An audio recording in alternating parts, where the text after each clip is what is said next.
encontramos, la profesora Silvia Figueroa y esta servidora, una actividad, ¿verdad?, en conmemoración, ¿verdad?, a la Semana de la Biblioteca en la Universidad de Puerto Rico, en nuestro caso, en la Facultad de Ciencias Naturales. Nosotras trabajamos en el Centro de Información y Tecnología, conocido como el CITEC, y el lema de la Semana de la Biblioteca es: en las bibliotecas hay más historias que contar, y nosotras pues vamos a contarles nuestra historia sobre el proyecto de destrezas de información en nuestra facultad y lo que llevamos haciendo desde el año 2015. No es un recuento histórico, sino más bien es que vamos a compartir con ustedes lo que tenemos hasta el momento. Si tienen dudas o preguntas, como no puedo ver a la misma vez la presentación y el chat, las vamos a atender al final de la presentación. Pero son todas las preguntas y comentarios bienvenidos. Los objetivos de nuestra actividad en el día de hoy es que ustedes se relacionen con los recursos que tenemos disponibles para poder integrar la destreza de información dentro del ejercicio de enseñanza-aprendizaje de una clase. Vamos a poder proveer recomendaciones para que se puedan integrar también en cursos presenciales, y vamos a dar algún tipo de sugerencia para la integración en cursos en línea. Cuando nosotros hablamos de la integración de las destrezas de información y hablamos de webquest y hablamos de objetos de aprendizaje, estamos hablando precisamente de un entorno digital.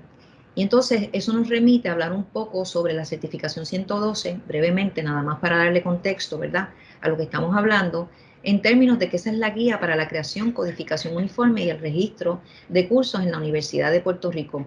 De acuerdo con la certificación 112, hay varias modalidades de curso que van e incluyen los cursos presenciales, los híbridos, los que son a distancia y los que son en línea.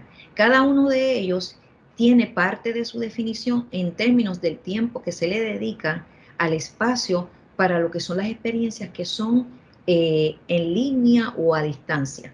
Así el caso del curso presencial, que se define de acuerdo con esta certificación aquellas experiencias de enseñanza-aprendizaje que tienen un componente máximo de 25% que se pudieran dar fuera de la presencialidad. También tenemos lo que se define como el curso híbrido, que comprende entre el 25 y el 75%. Cuando hablamos a distancia, vamos sobre el 75%, pero por debajo del 100%. Y cuando decimos completamente en línea, es que toda la experiencia de aprendizaje del estudiante se da completamente a distancia, significando esto que no hay un encuentro presencial en la primera clase ni en la última clase, sino que simplemente el estudiante, toda la participación la realiza desde la plataforma Moodle. Eso, dentro del contexto de lo que es la biblioteca y de lo que somos los bibliotecarios, nos remite a poder preparar materiales que se puedan ofrecer dentro de ese % de experiencias que se dan. ¿Y por qué decimos esto? Porque realmente el profesor tiene solamente 45 horas contacto para estar con sus estudiantes, y muchas veces tiene tanto material que a veces es mucho más fácil asignarle algún tipo de actividad como si fuese una asignación al estudiante, de manera que no toque las 45 horas. Así que el proyecto que hemos estado realizando aquí en Naturales es pensando en esos escenarios en los que se le hace complicado al profesor quizás poder venir y sacar el tiempo para traer sus estudiantes una hora, hora y media para que le enseñemos una destreza de información, y en ese sentido pues nos hemos repensado para ofrecer y proveer experiencias que se den completamente en línea o a distancia o mediadas por tecnologías, como querramos mencionarla. Entonces, si se dan cuenta, nosotros hablamos la integración de las destrezas de información desde el webquest hasta los objetos de aprendizaje. Entonces, ¿por qué decimos esto? Porque nosotros comenzamos... Me está cambiando los slides, profesora. ¿No está cambiando? No. Oh, déjame ver cómo hago. Sal de la presentación y volver. Voy a salir y me dejan saber. Ok. O si no, pasarla así. Sí, pregúntale si ahí la ven. Ahí la ven. Sí se ven. Ok, 1.000.000 de gracias, porque nosotros no nos damos cuenta, porque estamos directamente en la pantalla del PowerPoint. Pues voy a mostrar nada más la diapositiva anterior, que lo que hacía era que hablaba de la certificación 112 y basado en esa certificación 112 es que nosotros estamos diciendo, pues mira, nosotros podemos preparar materiales que se den dentro de esos contextos que se dan a distancia o en línea o mediados por tecnología para poder participar e integrar la biblioteca en el salón de clase. Luego de eso les decía que el título de la presentación habla de la integración de destrezas desde los webquests hasta los objetos de aprendizaje, porque ya para el año 2015 nosotros comenzamos a desarrollar una serie de módulos para desarrollar unas destrezas específicas, en parte porque en realidad nosotros somos una facultad que siempre tiene mucha solicitud de estudiantes. Actualmente nuestra facultad tiene 2.371 estudiantes. 2.371 estudiantes a nivel subgraduado y graduado es más cantidad de estudiantes de lo que hay en muchas universidades en Puerto Rico. Así que imaginen que una biblioteca tiene que impactar esa cantidad de estudiantes, pero solamente hay 2 bibliotecarias docentes. Así que había que ver una manera que pudiera facilitar que los estudiantes pudieran desarrollar sus destrezas, pero tenía que buscarse un medio que no estuviese limitado no solamente a que somos pocos bibliotecarios docentes, sino también al tiempo que tienen los profesores para compartir con la biblioteca y llevar sus estudiantes allí. Entonces, cuando hablamos de un web, pues estamos hablando de una herramienta que es tecnológica, una herramienta que trabaja en línea. Y estamos hablando de que en un web, pues, se promueve el ambiente de aprendizaje en una modalidad virtual. ¿Qué razón? Porque se propone una serie de secuencias o pasos lineales que el estudiante puede ir pasando a través de cada uno de ellos, pero también él puede retornar a cualquiera de los otros pasos anteriores. Y en este sentido, en este modelito que ustedes ven en la imagen, es la imagen, ¿verdad?, de un módulo que se llama, un módulo instruccional en línea que se llama Fuentes Primarias y Secundarias. Y entonces este módulo, esta es el menú que le presenta la información desde la introducción, le presenta la información al estudiante, se le menciona al estudiante qué es lo que él debe hacer en proceso para declarar como que terminó esa tarea. Hay una preprueba que es la parte diagnóstica en la que sabemos cuánto sabía el estudiante antes de exponerse al material instruccional, que es el siguiente botón, seguido por el de conclusión, que es una recapitulación del tema que se presentó, una explicación de cómo se va a evaluar y luego la administración de una prueba que viene siendo la parte formativa para después poder comparar lo que sabía el estudiante versus lo que aprendió el estudiante. Además de eso, que ese es nuestro antecedente, ¿verdad? El webquest, los webquests que tenemos desarrollados. Luego, entonces, empezamos a trabajar aproximadamente como desde el año 2019, porque fue antes de la pandemia, ya habíamos comenzado a experimentar con objetos de aprendizaje en algunos cursos en específico, y ya estábamos avanzando en el proyecto en otro nivel. Entonces, cuando hablamos de objetos de aprendizaje, hay muchas maneras en las que se definen algunos objetos de aprendizaje, pero nosotros trabajamos con el objeto de aprendizaje desde una definición un poco más técnica, por decirlo así. Así que cuando buscamos esas primeras definiciones, vemos que Wiley en el año 2000, que es de las personas que primero empiezan a trabajar con los objetos de aprendizaje desde la perspectiva técnica, él dice que tiene que ser un material educativo, pero que tiene que cumplir con el criterio de que sea digital. Y además de eso, tiene que tener la capacidad de ser reutilizable. Y reutilizable no se refiere a que puede compartirse un enlace y luego pegar el enlace en un curso. Reutilizable es mucho más que eso y lo vamos a ir mencionando para que al menos tengan una idea más concreta de lo que nosotros hablamos. Pero lo voy a ahondar un poquito más adelante en una de las definiciones. Ya en el 2008, Bustos y González dice, lo empieza a definir, pero desde la perspectiva de forma.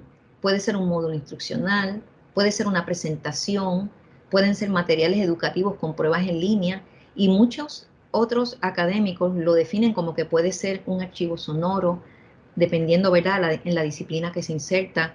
Puede ser un archivo inclusive en formato PDF, puede ser una imagen, y entonces en ese sentido le estamos dando una definición de forma.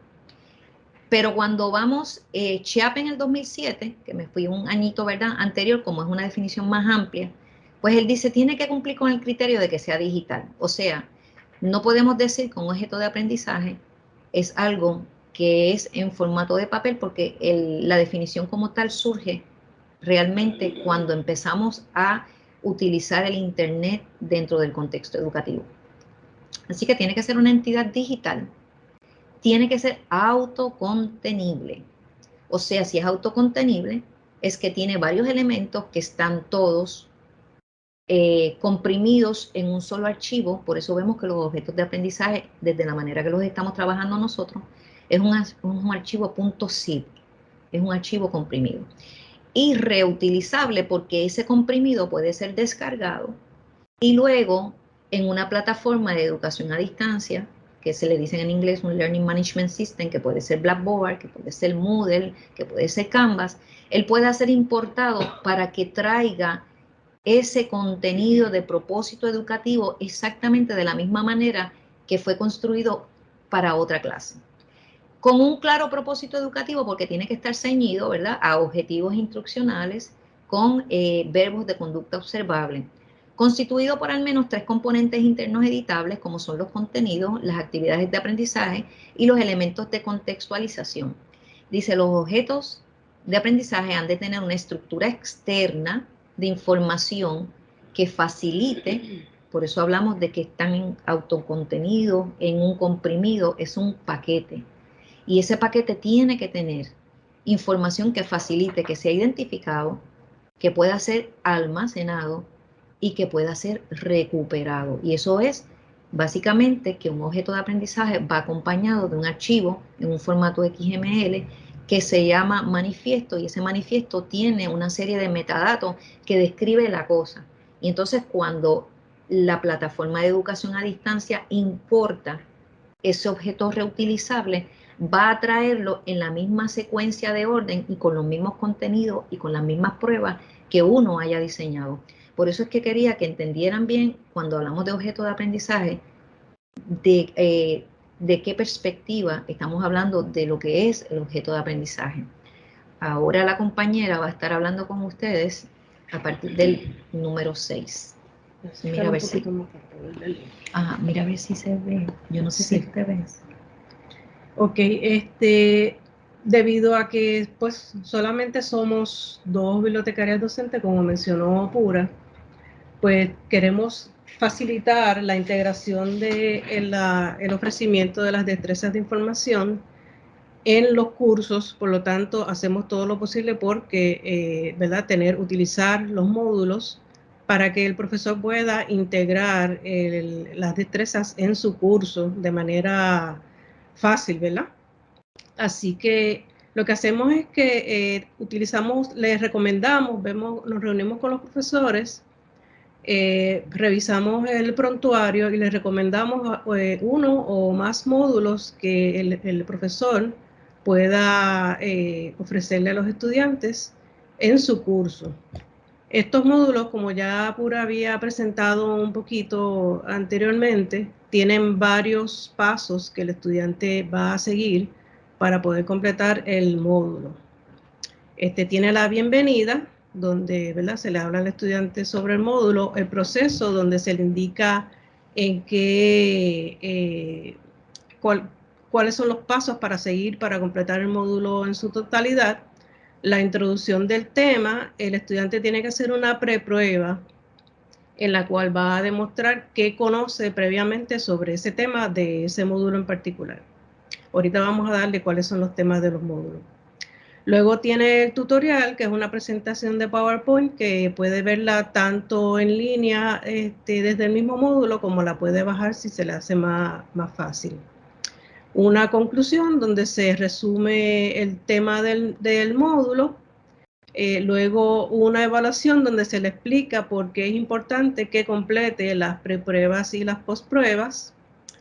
También una evaluación del módulo porque queremos saber cuáles han sido las experiencias de ellos, pues obviamente para poder seguir mejorándolo cada vez.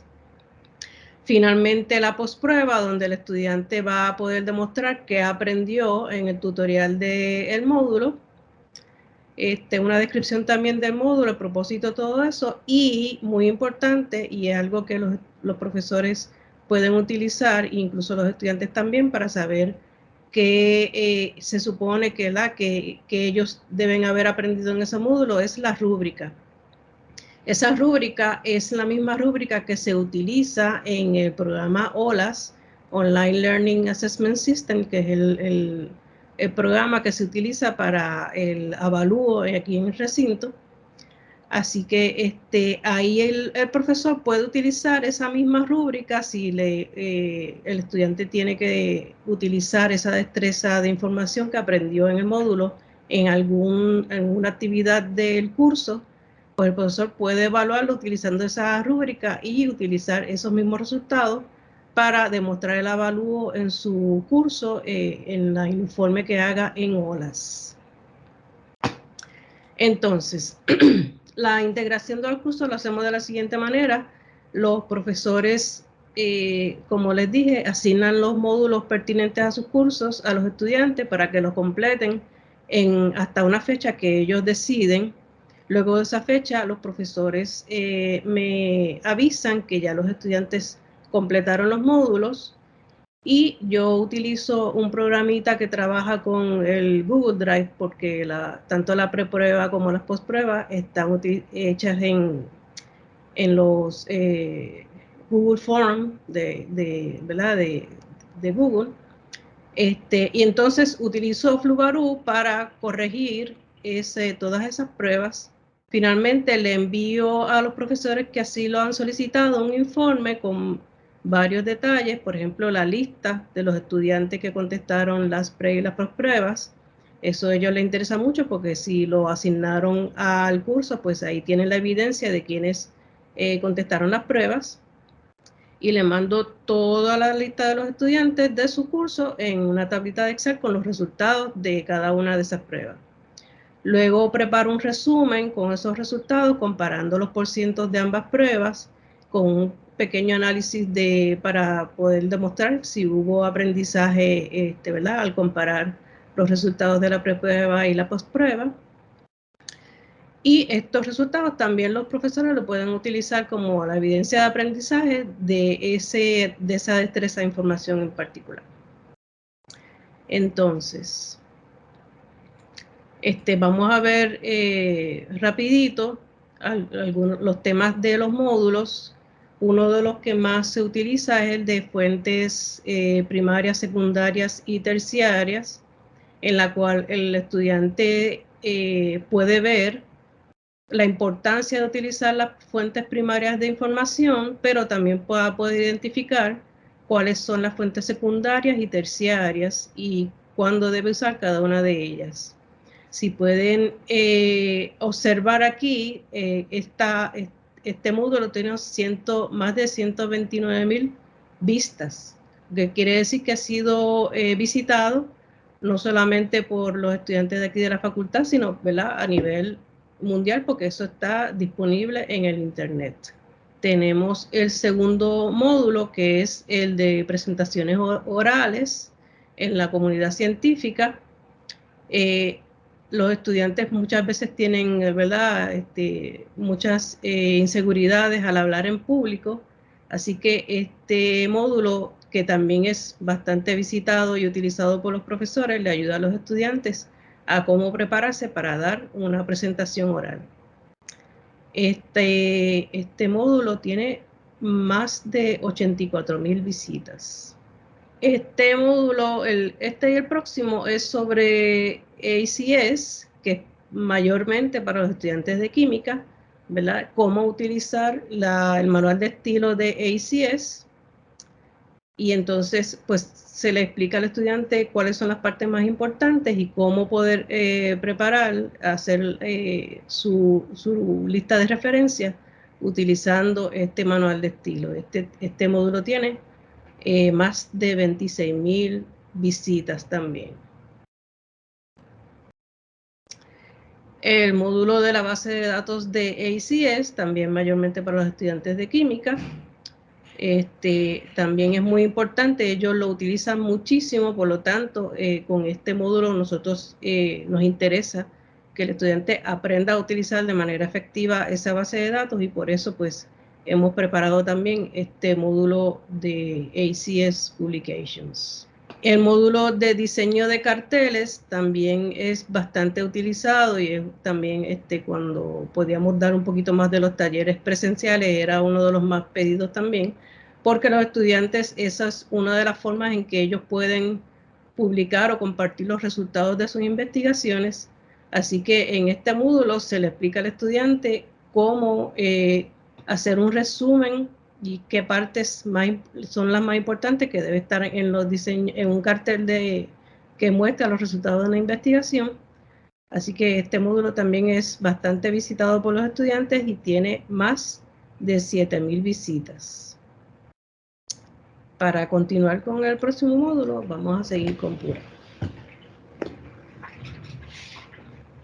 Ok, todavía estamos hablando aquí de los webquests, ¿verdad? Que les había mencionado. Los estamos presentando también en orden de cómo se fueron desarrollando a lo largo del tiempo. Los que tienen también muchas más visitas, pues son los más viejitos y pues según vamos avanzando, pues también son los más nuevitos. En el caso de la Facultad de Ciencias Naturales, nosotros promovemos que los estudiantes aprendan a utilizar un gestor bibliográfico que se llama EndNote Basic. ¿Por qué razón nosotros promovemos el uso de este gestor bibliográfico? Porque en el caso de las ciencias naturales, a diferencia de las ciencias sociales, de educación, de las humanidades, no existe un manual de estilo que sea propio de una disciplina completa.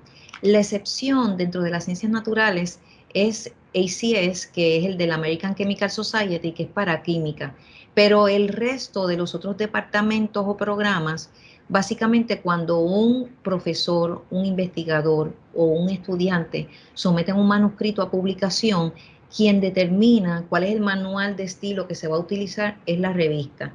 Y en ese sentido, pues es mucho más fácil enseñarles a utilizar el gestor bibliográfico, porque estos gestores bibliográficos, en el caso de EndNote Basic, tienen más de 1000 manuales de estilo, que muchos de ellos son propietarios de alguna revista. Y como EndNote Basic es un producto que estuvo asociado con Thomson Reuters y ahora es con Clarivate, o sea que es un producto de Web of Science, pues básicamente es la herramienta que ellos promocionan y aquí se utiliza Web of Science. Así que este gestor bibliográfico lo que hace es que desarrolla destrezas en el estudiante sobre cómo manejar una herramienta que le facilita capturar la información a través de una página web o de una base de datos para tenerla disponible en su propia biblioteca de bibliografías, teniendo una cuenta con EndNote Basic, que es una cuenta gratuita. También tenemos otro que trabaja con cómo el estudiante puede sintetizar información.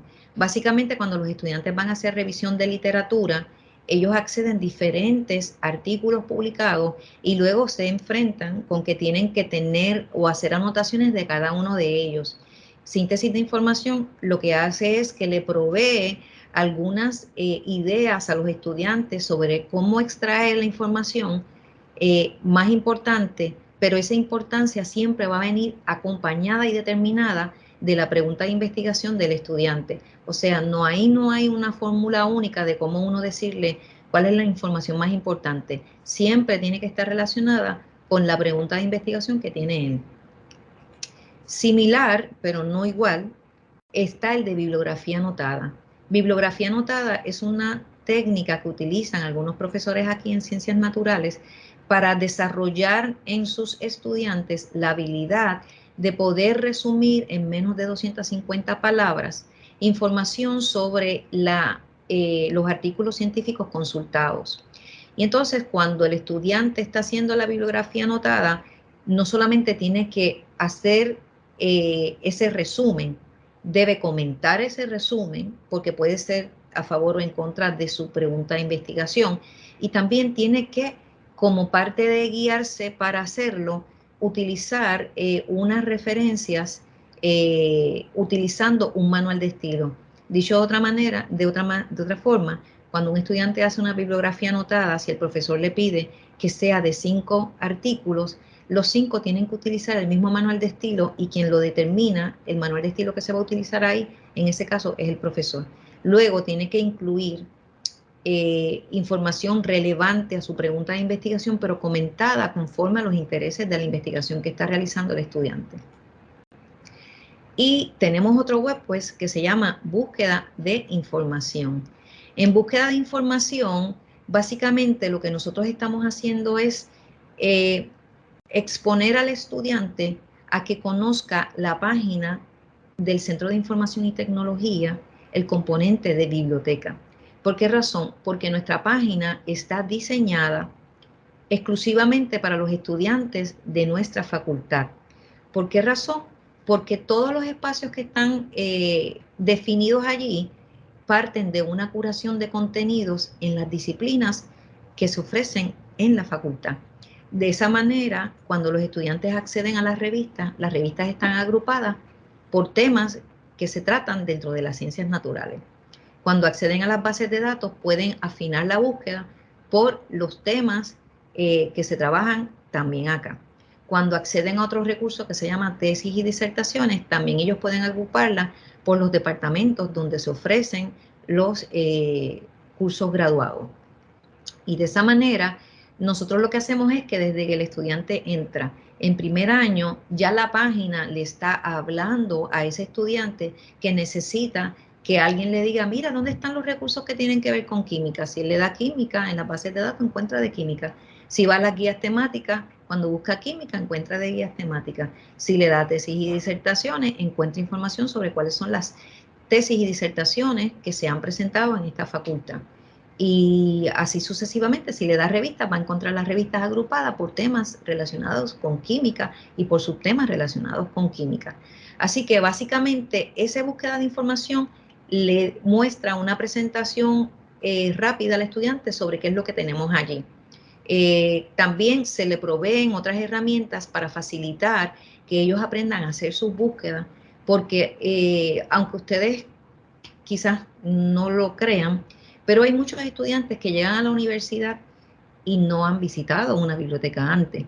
Y esto lo digo porque cuando yo he ofrecido talleres de manera presencial, siempre me gusta preguntarle a los estudiantes si ellos han visitado o no una biblioteca. Y siempre les hago la mención y les digo, esto es una pregunta en la que no hay respuestas correctas e incorrectas.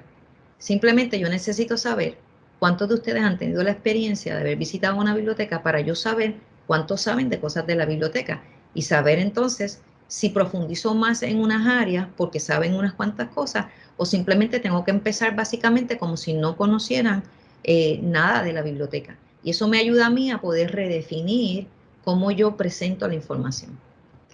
Y entonces, pues, ese tipo de cosas es bien importante que cuando hacemos un componente de un módulo instruccional en línea para personas que son de nuevo ingreso, pues hay que partir del supuesto de que no conocen o no saben para entonces ir ayudándolos a que ellos identifiquen y desarrollen sus propias destrezas.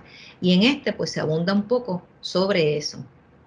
Ya entonces ahora entramos un poco sobre el tema de objetos de aprendizaje, es breve, y retomando un poco lo que les había explicado, pues cuando hablamos de los objetos de aprendizaje, pues estamos hablando de objetos reutilizables.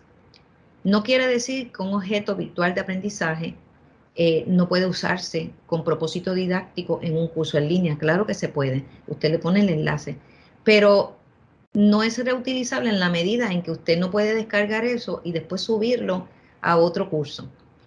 Cuando hablamos de objetos de aprendizaje pensados y desarrollados con la intención de que se inserten en una plataforma de educación a distancia, estamos hablando de archivos que están en un formato comprimido porque tienen una información que contiene metadatos y también contiene instrucciones sobre la secuencia de las partes de ese objeto de aprendizaje. Por definición, tendrían que ser descargables porque el propósito es que se descargan y se suben a una plataforma y la plataforma, como tiene instrucciones el archivo que está comprimido, ella puede interpretarlo, ella puede leer las instrucciones porque parte del machine learning. Cuando la persona, en el caso de Moodle, lo va a añadir, pues son instrucciones muy sencillas. Él lo que hace es, después que lo descargó, dice añadir una actividad, y cuando añade una actividad tiene que seleccionar tipo SCORM. Y luego, entonces, como en un correo electrónico, sube como un anejo el archivo comprimido y ya él se va. La plataforma puede interpretar cómo se supone que se agrupa lo que se subió. Y una de las cosas muy interesantes es que puede incluir el componente de evaluación directamente que va en ese archivo comprimido, de manera que cuando el profesor lo sube a la plataforma, si Silvia fuese mi estudiante, ella toma la prueba diagnóstica, pues yo puedo ver si ella la tomó, yo puedo ver si ella realizó la prueba final, que es la formativa, yo puedo comparar cuál fue el aprendizaje y yo puedo conocer inclusive cuál fue la actividad que tuvo Silvia con relación a ese objeto de aprendizaje. Ahora les voy a mostrar un pequeño video que básicamente son instrucciones pensadas como para el profesor de enseñanza, para que él pueda trabajar con esto. Yo la voy a ir mostrando y voy a ir dando pausas en algunos momentos para explicar algunas cositas. Básicamente ella se presenta en 3 pasos. Déjenme saber, por favor, si se escucha. Bueno, lo que se escucha es una música, pero yo voy a hablar.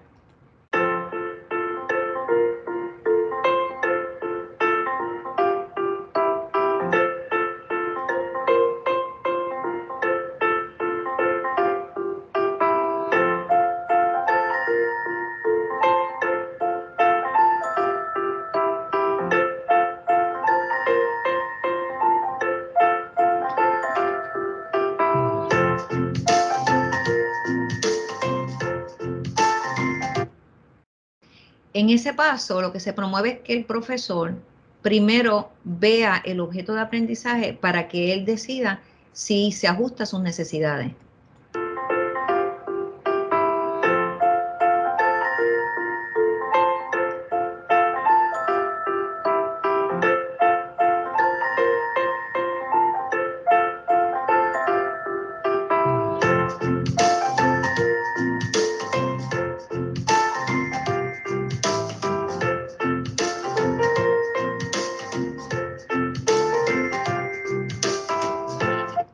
Parte de la navegación incluye que el profesor consulte la rúbrica que está disponible en el objeto de aprendizaje, porque esa rúbrica está alineada a las rúbricas de este material que están disponibles en el Online Learning Assessment System, que es el componente de avalúo del aprendizaje que tiene el recinto de Río Piedras.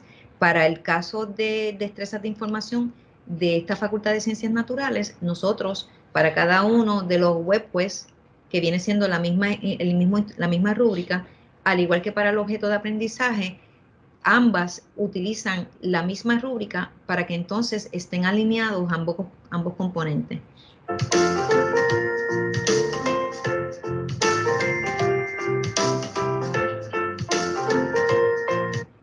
En ese primer paso, se le exhortó al profesor que lo mirara, lo navegara, mirara la rúbrica, se le dice, mira, esa rúbrica también está en olas, o sea, lo que tienes que hacer es buscarla allí porque tienes toda la información alineada.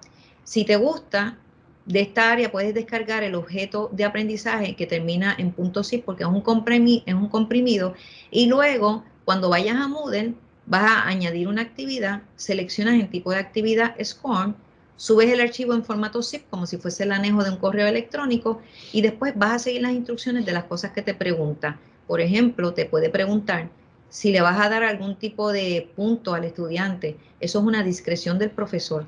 Pero yo como estudiante, pues me gustaría que me diera unos puntitos, ¿verdad? Así que son cositas que los profesores pueden hacer, pero no necesariamente las tienen que hacer.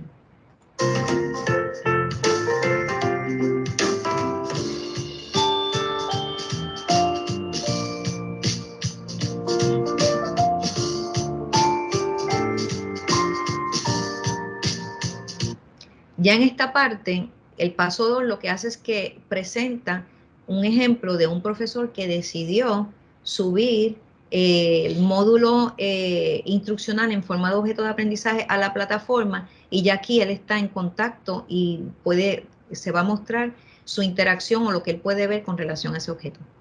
Entonces, en este caso son los estudiantes que han tomado el módulo, obviamente aquí no aparecen los nombres, pero realmente cada uno de ellos representa a un estudiante.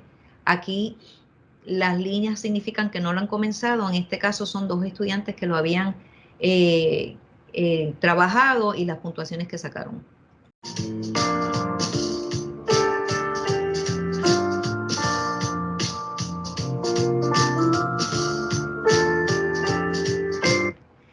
En este ejemplo, el profesor también tiene la opción de ver la actividad por cada uno de sus estudiantes. En este caso, las marcas de cotejo lo que significan es que todas esas componentes de ese módulo instruccional fueron visitados por el estudiante. Dice la hora, inclusive, en este caso, el numerito de arriba dice el estudiante sacó 50 puntos en la prueba diagnóstica, pero luego que tomó el material instruccional, sacó 100 en la evaluación formativa.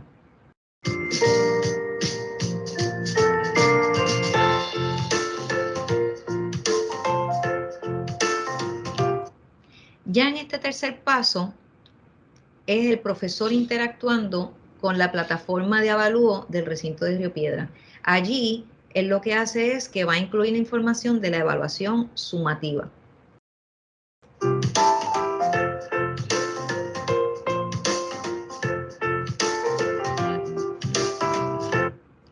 La plataforma OLAS le propone al profesor que para poder mostrar el avalúo de una actividad, él tiene que en un curso crear una actividad nueva, darle un nombre. En este caso, estamos usando de ejemplo el módulo de EndNoteWeb, describir la actividad, ese sería el primer paso, y el segundo paso sería que él asigne una rúbrica para esa actividad.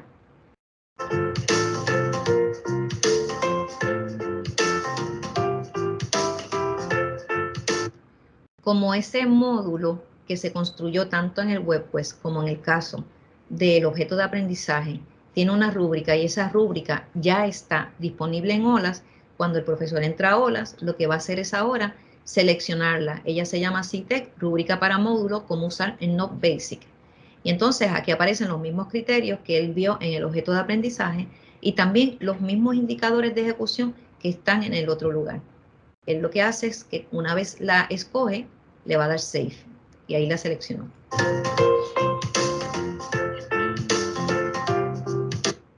Luego que él selecciona, entonces él tendría que aplicar esa rúbrica al curso al que él le asignó ese módulo. Aquí hay una lista de los estudiantes. Esa lista de estudiantes no la entra el profesor porque realmente OLAS está configurado de tal manera que un curso que existe para efectos del registrador tiene una serie de estudiantes que están matriculados y cuando el profesor entra a ese curso, él lo único que hace es asignar la actividad y en este caso, como es una de competencias de información, pues él le puso la descripción y él está asignando los valores para la competencia en específico de competencias de información.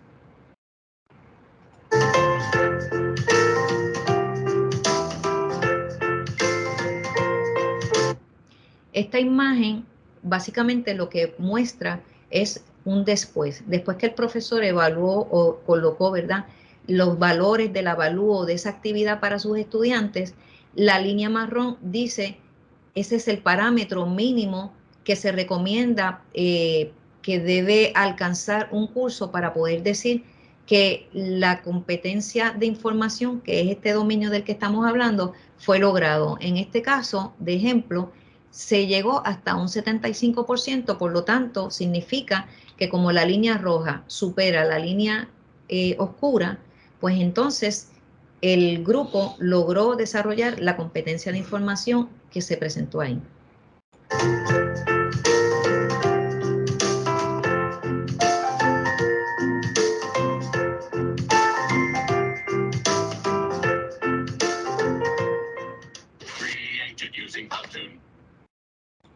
Pues básicamente ya hemos cubierto nuestra presentación. Ahora vamos a mirar las preguntas que hayan. Las pueden escribir en el chat o no sé si se pueden, si tienen habilitado el micrófono. Para que entonces nosotras podamos contestarle. Aquí hay Vamos a ver aquí. Clara, ¿cómo se puede acceder a los recursos en el Internet? Ok, voy a compartir pantalla para mostrarte. Me tienen que decir en voz si están pudiendo ver la imagen. Sí se ve. Ok, aquí estamos viendo la página del CITEC, la sección de competencias de información. Cuando ustedes entran a nuestra página, en el componente de investigación, pueden pulsar sobre competencia de información y básicamente aquí se pueden observar los módulos instruccionales que nosotros tenemos. Estos módulos instruccionales, por ejemplo, si quisieran ver fuentes primarias, secundarias y terciarias, lo voy a abrir en una página adicional. El profesor aquí lo que hace es que puede navegarla, puede darle siguiente y va viendo las secciones que nosotros les habíamos mencionado, ya tanto sea en el web pues como en los objetos de aprendizaje. Entonces él va mirando y una vez él decide que le interesa, va aquí a contactar y luego desde este enlace lo puede descargar. Luego tendría que ir a Moodle y extender sesión. Déjame ver si me deja extenderla. Aquí yo me logué como si yo fuese un estudiante para mostrarle cómo ve el estudiante, por ejemplo, el módulo de diseño de carteles. Él presiona aquí, da a entrar, voy a cerrarlo aquí y si se dan cuenta, el estudiante dentro de la clase puede navegarlo como si fuese parte del mismo curso en línea. Él ve los pasos, la introducción al tema y los objetivos del material, accede a la preprueba, esa preprueba a la misma vez como pasa como un objeto de aprendizaje, va a formar parte de la sección de calificaciones.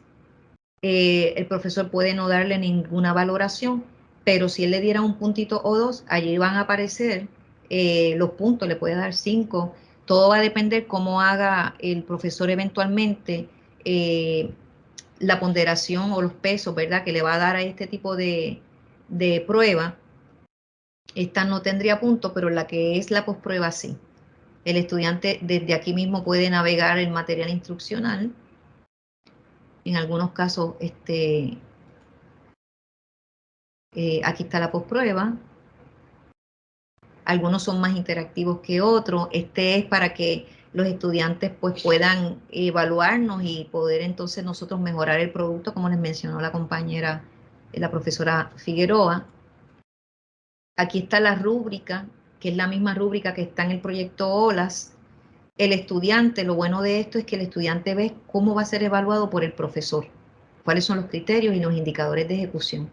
Pero inclusive el mismo profesor, si le da aquí a aplicar, le va a aparecer una hoja que él puede escribir el nombre de la actividad, el nombre del estudiante, la fecha, pero la puntuación no la llena porque según él va asignando puntuaciones a los estudiantes, aquí se va completando y vamos a suponer que el estudiante sacó estas calificaciones que estoy mostrando. Básicamente le dice que sacó 64 puntos de 56. Básicamente esto es un 88%. El profesor podría escribir alguna anotación aquí y luego cuando le diga imprimir, le puede decir que lo salve como PDF y tiene la información que luego va a entrar en OLAS o se la puede enviar al estudiante para que le sirva de retroalimentación para mejorar en futuras creaciones, en este caso, de un cartel. Entonces, déjame ver aquí. Ese es uno de los ejemplos que les mostré. Esto es mirándolo como estudiante. Este otro de búsqueda de información es un poco más interactivo. Básicamente, cuando llega la parte de tutoriales, pues se le da una explicación breve al estudiante, ¿verdad?, sobre cómo funciona esta parte de tutoriales. Aquí hay unas restricciones para que no abra, pero esta es la página web propiamente de la biblioteca. Aquí hay una presentación que le muestra al estudiante todos los componentes de la página del CITEC cuando le hablaba de las curaciones de contenidos nuestras. Aquí el estudiante puede buscar, hay un tesauro incluido para que él pueda buscar las palabras que son sinónimos en español, también está en inglés.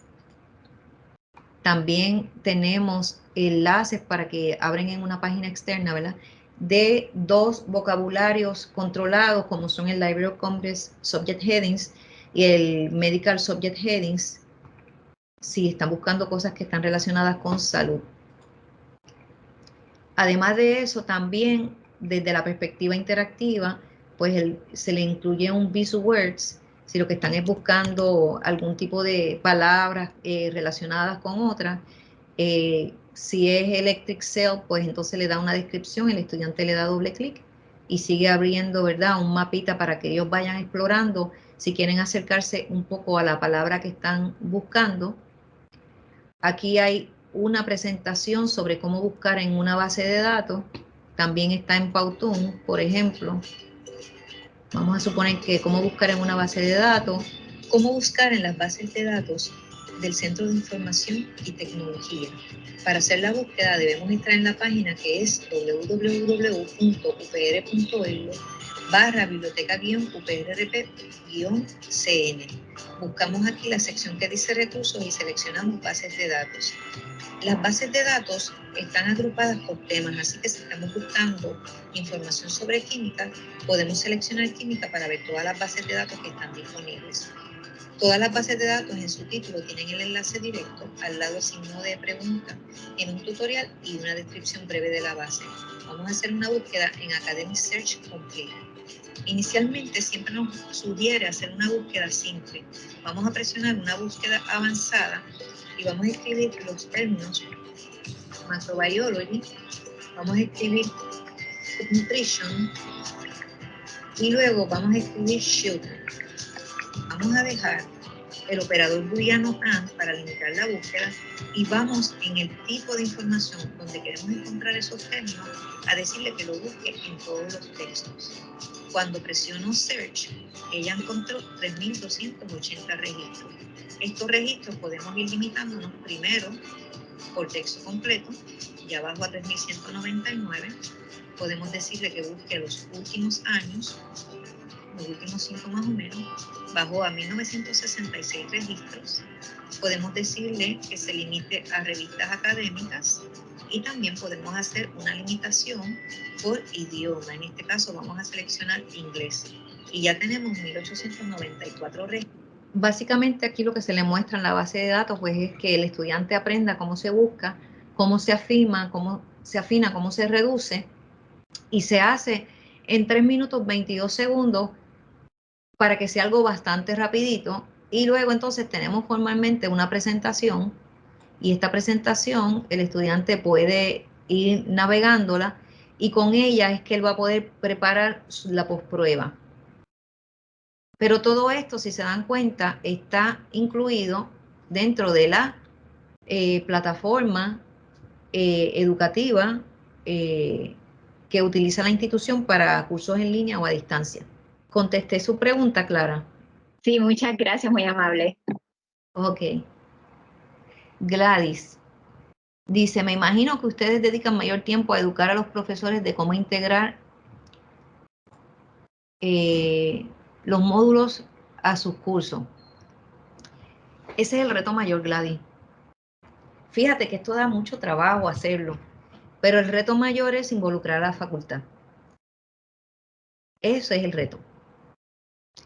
Capacitarlo no es complicado, si te das cuenta en el video ya básicamente se le dice explóralo, si es conveniente para su curso, lo tiene disponible en la página web, lo puede descargar, lo puede subir a la plataforma, pero que ellos saquen el tiempo para reunirse con nosotros es complicado. Este semestre yo los invité a que se reunieran conmigo y no vino ninguno. Vino uno a excusarse. Y entonces, también hay otro detalle importante cuando estamos hablando de las ciencias naturales, y es que no necesariamente en todas las disciplinas se pueden desarrollar algunas, todas o varias destrezas de información. Por ejemplo, cuando tú tienes una disciplina como física, en el que parte de lo que ellos desarrollan en sus estudiantes es muchas ecuaciones, pues es difícil que ellos vean tan pertinente desarrollar una destreza de información, porque realmente ellos necesitan que un físico pues aprenda muchas fórmulas y aplique muchas fórmulas. Para poder coger una persona, un ejemplo, convencerla que sea del departamento de física, pues tú puedes llegar a ellos con la parte que es la presentación oral en la comunicación científica, ¿verdad? O el uso de los carteles, posters en la presentación científica, o la generación de referencias bibliográficas porque van a presentar algún material. Pero ya con síntesis de información es bien difícil, y con algunos otros temas. Me dice ella, te lo creo, por eso pregunté, sí, es un reto. Realmente nosotros hemos invertido mucho tiempo en este tipo de proyectos, primero porque creo en el proyecto y creemos en el proyecto, pero el profesor tiene tanto material que dar que es difícil que ellos vengan y traigan los estudiantes para que desarrollen las destrezas de información. Y lo que nosotros hacemos todo el tiempo es buscar la manera de facilitarle al profesor que pueda desarrollar las destrezas, porque sabemos que el tiempo de él está muy limitado. ¿Hay alguna otra pregunta, comentario? Este proyecto lo hemos compartido también con otras colegas, por si necesitaran, ¿verdad? Utilizarlo. Nosotros lo compartimos con Ivette Maldonado, que entiendo que estaba por aquí ahorita, no sé si está por ahí. Sí, estoy. Ah, sí, sí, lo compartimos con Ivette, y además de Ivette estuvo un miembro del sistema de biblioteca, ¿verdad, Ivette? Sí, eran de la comunidad de práctica que tiene que ver con este tema, con integración de las competencias de información. Exacto. Pero que son de diferentes recintos del OPR. Sí. Exacto. Yo quería decir que eran miembros de la comunidad, pero no quería decirlo porque realmente no recuerdo si vinieron todos o vinieron algunos. Sí, estuvimos algunos, no estuvimos todos. Yo sé que estabas tú y Aida Cale, pero no recuerdo quién más. Ay, de verdad que los nombres no recuerdo, pero no estuvimos todos, eso sí estoy... Ah, sí, me dice Silvia que estuvo Victoria, me dice, estuvo Ciencias Médicas, estuvo Sistema de Biblioteca y estuvo UPR de Bayamón. Y estuvimos nosotros. Sí, Yamir, excelente. Gracias mil por tan valiosa información. Ángel Figueroa, excelente toda la información. Actualmente ahora trabajo en un área que me estoy enfocando en el ofrecimiento de talleres de competencias de información, que me será de mucha ayuda. Qué bueno, me alegra mucho, Ángel Figueroa. ¿De dónde tú eres, Ángel? No sé si es el Ángel que yo conozco de Calley. No, aquel es Río. Aquel es Río. Me alegra mucho, ¿verdad? Que pueda serte de utilidad en cualquier cosa, ¿verdad? Que quisieras a lo mejor preguntarnos a futuro, pues tanto la profesora Figueroa como esta servidora estamos disponibles, ¿verdad? Para colaborar, ¿verdad? O compartir información que necesiten. Yo olvidé decirles cuando presenté a Silvia que Silvia también es la coordinadora de avalúo de la Facultad de Ciencias Naturales. Eso fue un error mío. Yo sé que dije que era coordinadora de destreza, pero creo que no llegué a decir que era la coordinadora de avalúo. Bueno, pues si no hay más preguntas o comentarios, yo creo que ya podríamos pues concluir con la actividad. Espero que sigan disfrutando de la Semana de la Biblioteca, y que lo que nosotros compartimos hoy pues les sirva de utilidad. Muchas gracias por su trabajo. Gracias mil, Rocío.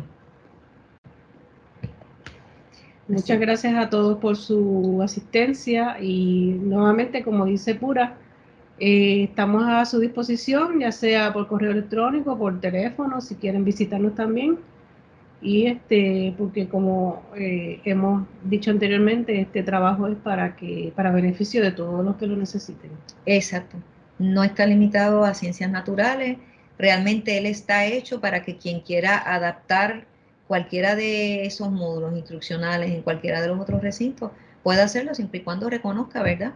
Los autores de los módulos o de los webs, pero sí pueden utilizarlo. Gracias Brendali, gracias Gloria Negrón también, muchas gracias Luis Sánchez, María Ledesma también, María Ledesma es Río Piedra.